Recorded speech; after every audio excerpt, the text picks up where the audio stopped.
Episodio 2. Noche oscura. Mirima y los secretos ocultos de su madre, una decisión, un fuego, ¿logrará salvarlo todo? La noche tiene un sonido propio en Topkapi. No es silencio, es vigilancia. Es el roce de una sandalia en piedra, un metal que choca muy lejos, una respiración que se corta cuando los pasos se detienen frente a una puerta equivocada. Y esa noche, Mirima Sultán no duerme. No porque no pueda, sino porque sabe algo que pocas personas se atreven a decir en voz alta. En un palacio como este, la tranquilidad es una mentira que se ensaya.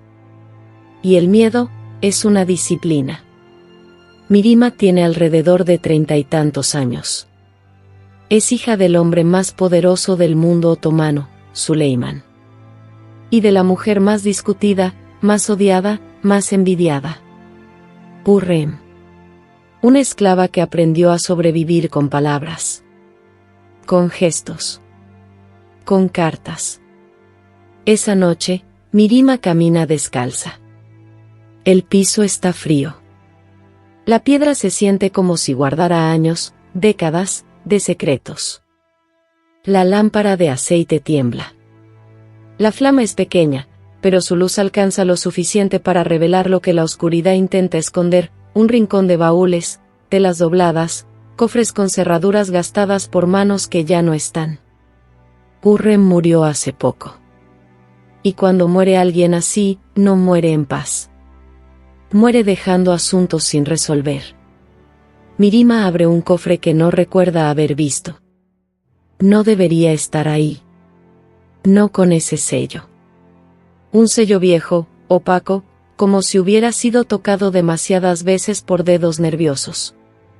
Se queda mirando la cera un momento, como si la cera pudiera mirarla de vuelta.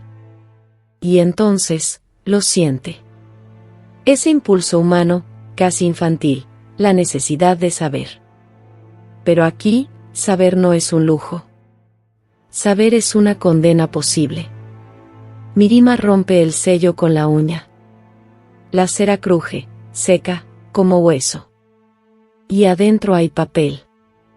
Páginas dobladas, apretadas, como si alguien hubiera intentado hacerlas más pequeñas para que cupieran en el olvido. Huele a rosa vieja, a tinta, y a humo. Humo antiguo. Como si esas cartas ya hubieran estado cerca del fuego antes. Mirima toma la primera. La letra es firme, elegante, íntima. No es un documento oficial. No es un decreto. Es otra cosa. Una voz. La voz de su madre en un objeto que el tiempo todavía no ha podido callar. Y por un instante, solo un instante, Mirima ya no es sultán. Ya no es princesa.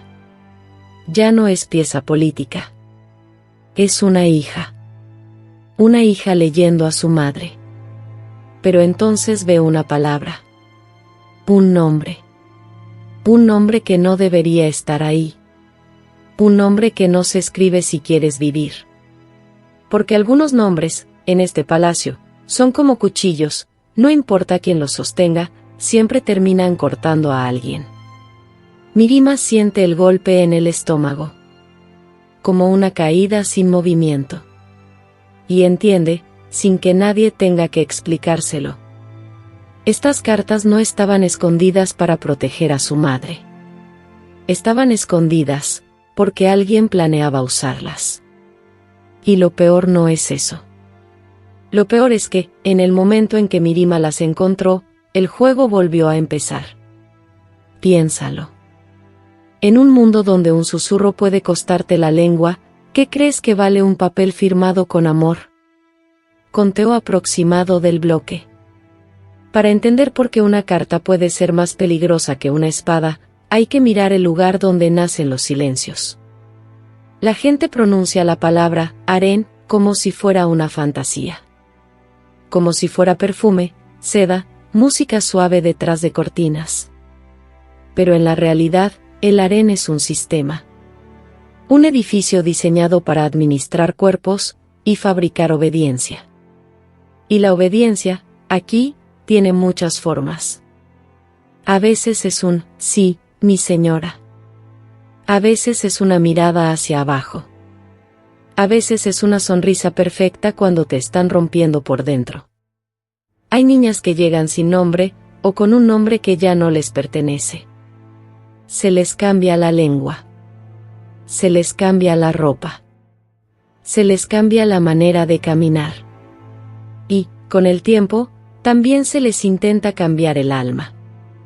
Digamos que una de ellas se llama Isel, no porque sepamos su nombre real, sino porque la historia rara vez se digna a conservar el nombre de una muchacha esclavizada. Aisel tiene 14 años. Viene del borde del mundo conocido. En su primer día aprende una regla que no está escrita en ningún muro, pero está en todas partes. No mires donde no te llaman. La instruyen a hablar suave.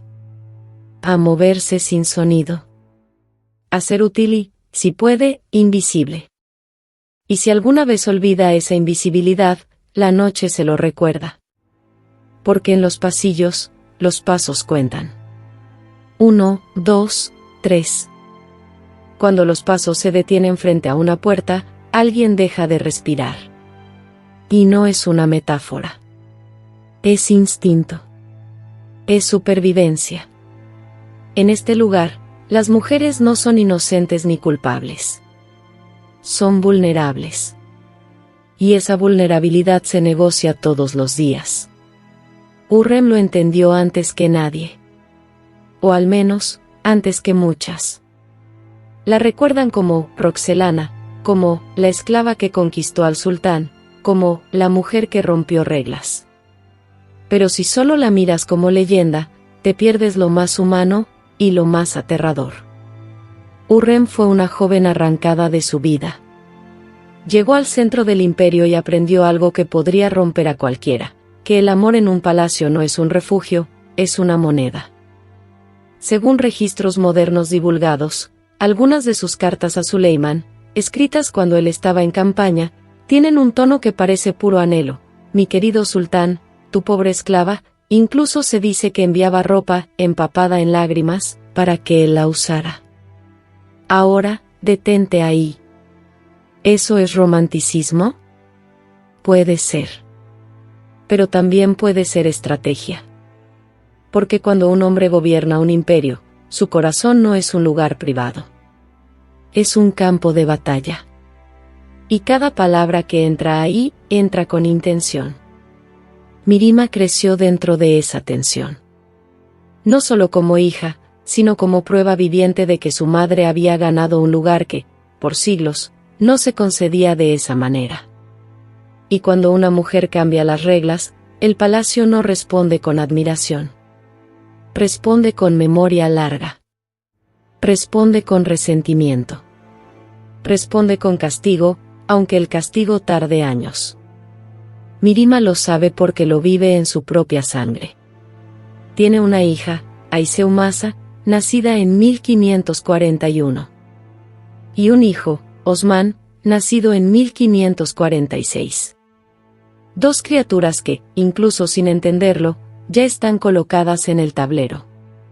Y aquí viene el giro que pocas historias cuentan con honestidad. Ni siquiera ser la hija favorita te salva de ser usada. Mirima fue casada con Rustem Pasa en 1539. Un hombre que ascendió como se asciende en una corte, con talento, sí, pero también con colmillo. Con paciencia.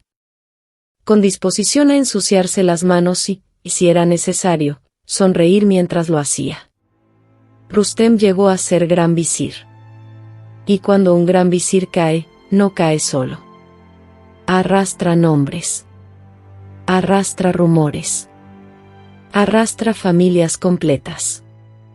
En el palacio, los hombres pelean con ejércitos y decretos. Pero las mujeres, muchas veces pelean con otra cosa. Con acceso. Con alianzas. Con cartas. Con silencios. Por eso, cuando Mirima sostiene las cartas de su madre en esa noche reconstruida, lo que siente no es solo nostalgia.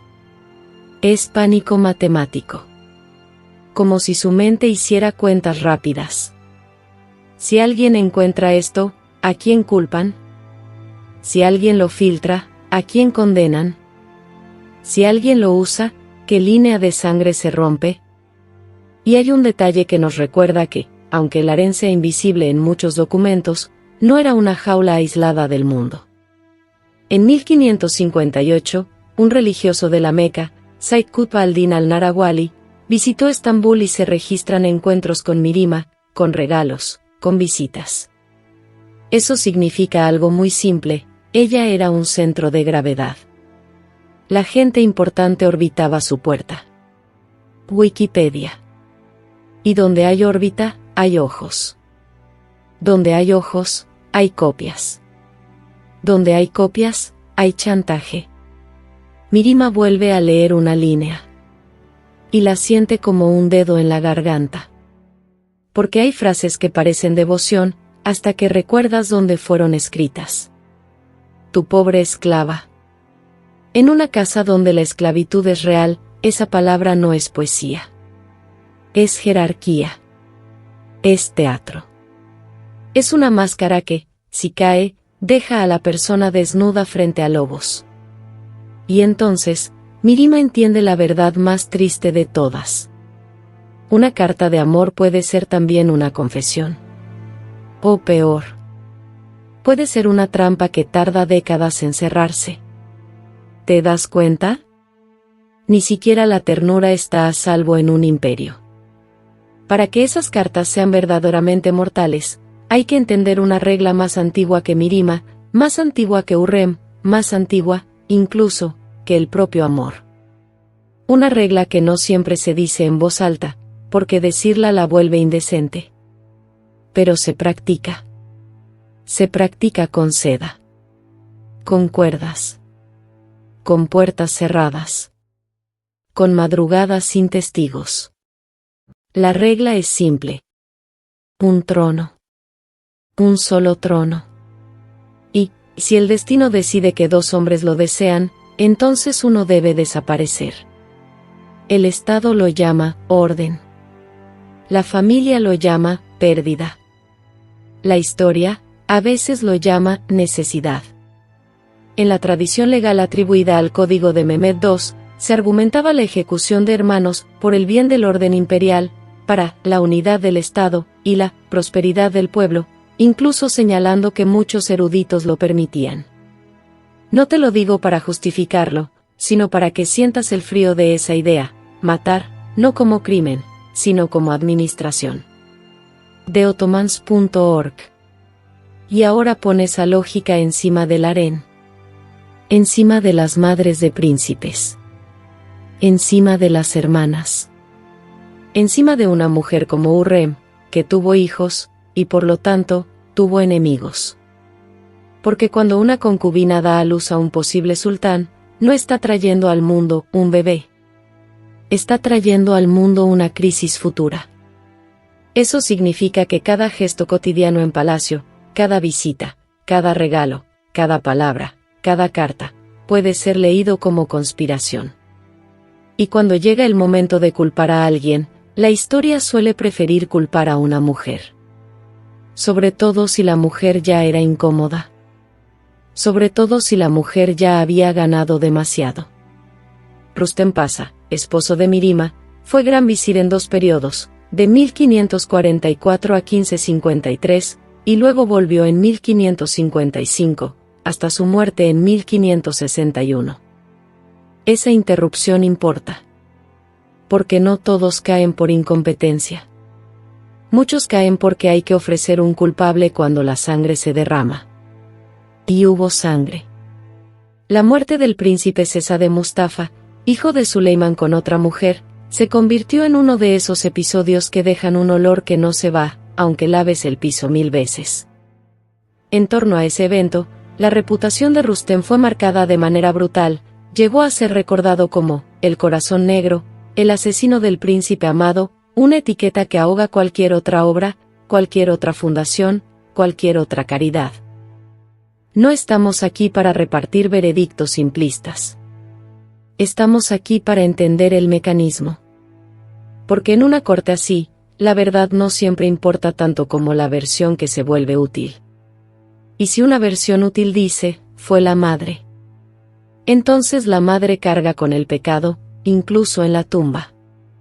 Y si dice, fue la hermana, entonces la hermana aprende a vivir con la sospecha como si fuera perfume, algo que se te pega y la gente detecta antes de verte. Mirima, además, no es una figura de porcelana. Los registros biográficos modernos mencionan que en 1554 sufrió un aborto espontáneo que casi le cuesta la vida. Un recordatorio físico, brutal, de que el cuerpo de una mujer en el palacio no es suyo. Ni siquiera cuando es princesa. Imagina la escena.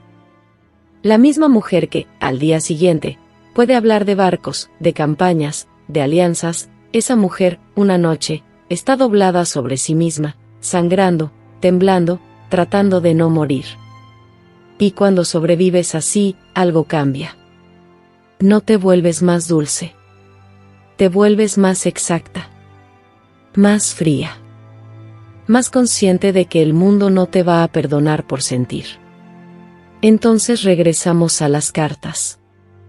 Porque una carta en el palacio no es un objeto. Es un puente. Y los puentes sirven para cruzar o para invadir. Mirima lee y comienza a notar detalles, fechas, referencias, formas de dirigirse a su padre. Lo que para un extraño sería simple ternura, para ella es código. Porque la correspondencia de Hurrem, según publicaciones modernas, fue escrita cuando Suleiman estaba lejos, en campaña. Le habla como, mi sultán, mi amado, y cierra con humildad, tu pobre y baja esclava, Hurrem. Daily Saba. Pero en un sistema donde el orden imperial se defiende incluso con fratricidio, una mujer que influye en el sultán no es vista como esposa. Es vista como riesgo. Y toda influencia femenina se convierte fácilmente en conspiración, sobre todo cuando hace falta explicar una muerte. Ahora, un cambio de perspectiva, rápido. Imagina que eres un mensajero. Hassan, 22 años. No importa si sabe leer a medias o si no sabe leer nada. En el palacio no necesitas leer para morir por un papel. Solo necesitas cargarlo.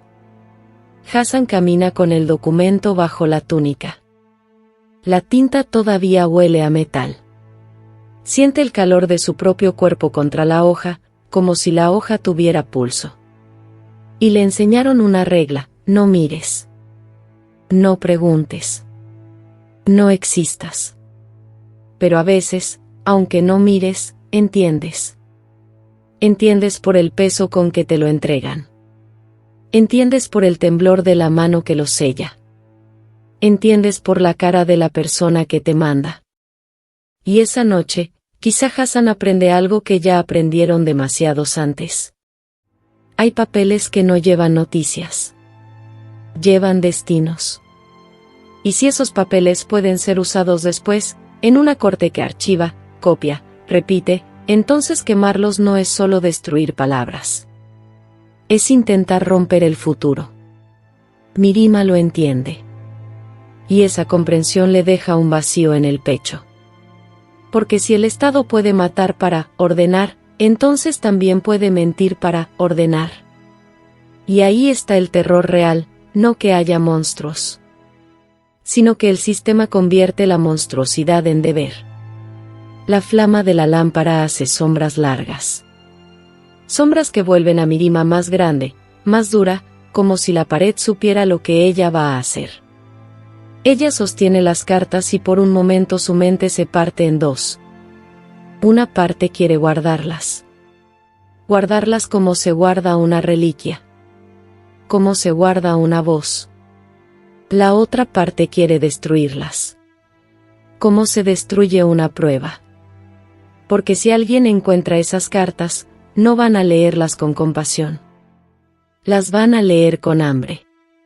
Van a buscar evidencia. Van a buscar culpa. Y el palacio es experto en convertir la intimidad en crimen. Mirima se acerca al brasero. el calor le golpea los nudillos. La primera hoja se curva apenas, como si el papel tuviera miedo. Y aquí es donde la historia, la real, se mezcla con lo probable. No tenemos un registro que diga, Mirima quemó tal paquete de cartas en tal noche.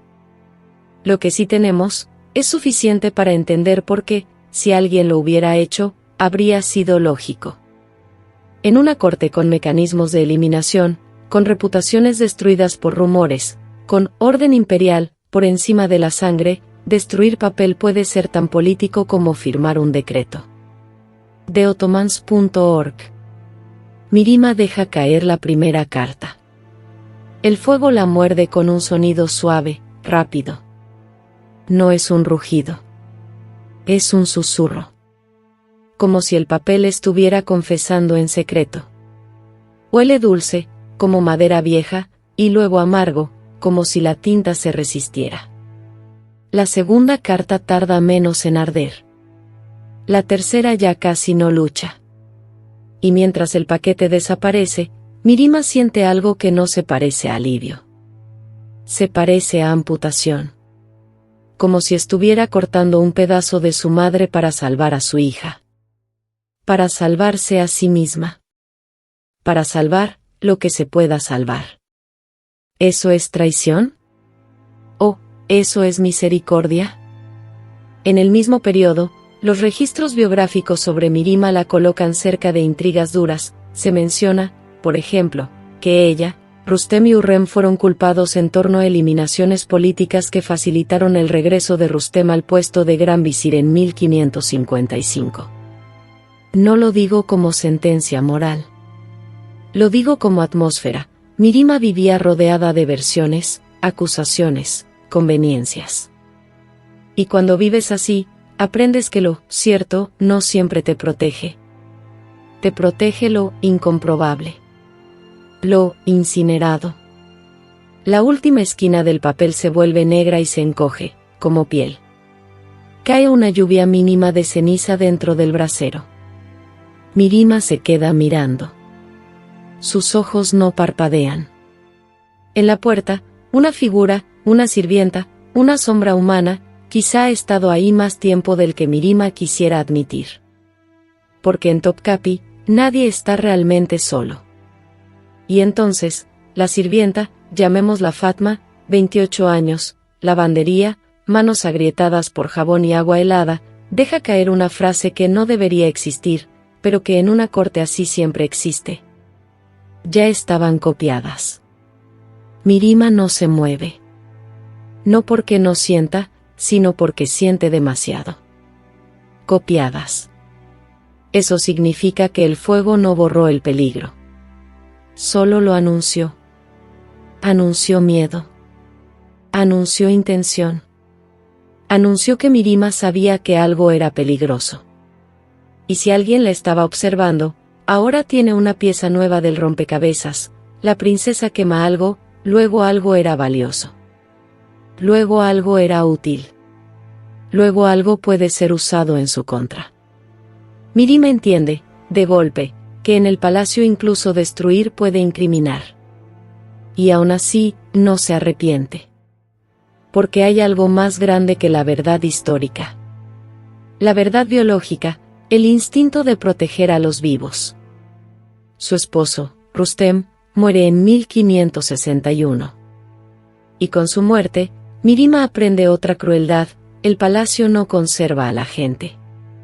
Conserva las narrativas. Un hombre puede construir, administrar, sostener. Y aún así, el pueblo puede recordarlo por una sola palabra: asesino. Mirima ve ese destino acercarse como se ve una tormenta a lo lejos. Y entonces, hace algo que parece lo contrario a la quema. Construye. Años después, comisiona obras inmensas. Una de las más notables, la mezquita de Mirima Sultán en Edirne Cap, diseñada por Mimar Sinan. Las evidencias sitúan el inicio de obra en 1563 y la conclusión hacia 1570. Un edificio famoso por su luz, por sus ventanas, por su claridad. Y eso no es casualidad. Porque hay personas que, después de vivir rodeadas de sombras, intentan construir lo único que el palacio raciona, luz. Imagina esa transición en pantalla. Del cuarto cerrado, con una carta ardiendo, al espacio abierto de una mezquita bañada por el día. Del humo pegado al cabello, al aire limpio. De la ceniza, a la piedra. Como si Mirima estuviera diciendo sin decirlo: yo sé lo que puede hacer la oscuridad. Yo sé lo que la oscuridad le hace a una mujer. Y quizá por eso su legado público busca lo contrario, un lugar donde la luz sea inevitable, donde nadie pueda esconderse del todo. Pero por dentro, Mirima carga la misma pregunta cada noche. ¿A quién traicioné para sobrevivir? ¿A mi madre, o a la versión de mi madre que el palacio iba a convertir en arma? Al final, la historia suele quedarse con lo que puede tocar. Se queda con edificios, con fechas, con nombres tallados en piedra. Mirima nació en 1522 y murió en 1578. Eso se puede escribir en una línea, limpio, ordenado, como si la vida cupiera ahí. Pero la vida real no cabe en una línea. La vida real se esconde en cosas frágiles, cartas, rumores, lágrimas, ropa empapada, enviada como prueba de devoción, o como maniobra en una guerra íntima. Y cuando esas cosas frágiles desaparecen, no es porque no importen. Es porque importan demasiado. Mirima, la princesa que pudo hablar con hombres de estado, que pudo mover recursos, que fue consejera y figura de poder según recuentos biográficos, también fue, como todas las mujeres de su mundo, rehén de una verdad, que la pureza no la decidía ella. La decidía la mirada de otros. Y entonces, lo que queda no es el papel. Lo que queda es la ceniza. Ceniza bajo las uñas, aunque te laves. Ceniza en la memoria, aunque construyas mezquitas llenas de luz. Piénsalo un momento, de verdad. Si tu madre te dejara palabras que podrían destruir a tu familia, ¿las guardarías como tesoro? ¿O las quemarías, para que nadie más pudiera convertirlas en sentencia? Porque esa es la pregunta que esta historia no puede responder por nosotros. Y quizá esa es la razón por la que duele. Porque nos obliga a admitir algo incómodo. A veces el bien no se elige. A veces solo se elige el daño que puedes soportar. Y el palacio, con su lógica de orden, con su idea de que matar puede ser administración, con su historia de justificar lo impensable, por unidad del Estado, ese palacio no pedía virtud. Pedía supervivencia. Así que cuando imagines a Mirima esa noche, frente al fuego, no la imagines como heroína ni como villana. Imagínala como algo más aterrador. Imagínala como humana. Con el corazón dividido entre la hija que fue, y la madre que tenía que seguir siendo. Y ahora, el último hilo suelto. Porque si Fatma tenía razón, sí, ya estaban copiadas. Entonces las cartas, en algún lugar, quizá sobrevivieron. Quizá en un archivo. Quizá en un cofre de un rival. Quizá en la memoria de alguien que no supo leer, pero supo guardar. Y si algún día esas palabras vuelven a aparecer, el verdadero misterio no será que escribió Hurrem. El verdadero misterio será este. ¿Qué intentó impedir Mirima? ¿Qué futuro estaba tratando de quemar? En un imperio donde hasta el amor podía ser evidencia, tal vez el silencio fue el último acto de libertad que le permitieron a una mujer.